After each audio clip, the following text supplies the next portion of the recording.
Dans cette deuxième partie du chapitre Soirée Playbooks, on va créer un deuxième playbook. Il bloquera l'accès d'une machine à une adresse IP malicieuse. On enregistre notre environnement avant de commencer pour ne pas perdre le travail réalisé par après.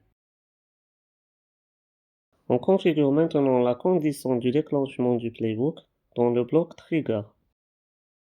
Le playbook s'exécutera automatiquement lorsque Logpoint déclenchera une alerte contenant le texte External IP. Comme paramètre d'entrée, on aura besoin de l'identifiant de l'incident et l'adresse IP externe, visitée par l'une des machines enregistrées dans notre instance Logpoint. Afin d'assurer le suivi de l'exécution du playbook, il est nécessaire de mettre à jour le statut de l'incident. On a mis le statut in progress puisqu'on est dans la phase d'investigation. On pose maintenant notre premier bloc API. Il va nous connecter directement à la plateforme de VirusTotal afin d'analyser l'adresse IP en question. La réponse de cette API est un nombre entier qui spécifie le nombre de moteurs de sécurité qui ont détecté que l'adresse IP est malveillante. Selon votre politique, vous pouvez dire dans quel cas considérer que l'adresse IP est une menace ou juste un faux positif.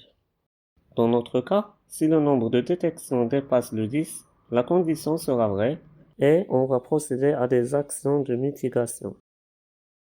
Maintenant qu'on est sûr que l'adresse IP est malicieuse, on ajoute un bloc statut afin de mettre le statut de l'incident à malicieux.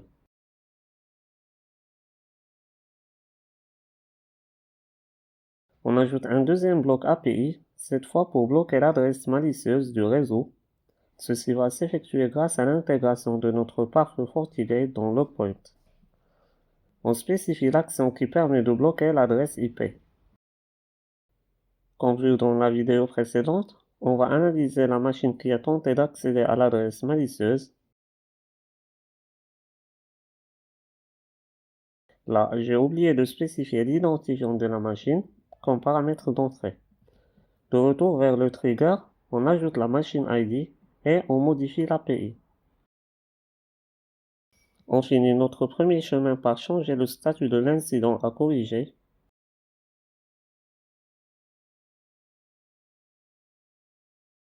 Puis, on le lit avec le bloc end. Maintenant, si moins de 10 moteurs de sécurité ont détecté que l'adresse IP est malicieuse, on va considérer l'alerte comme faux positif et fermer l'incident.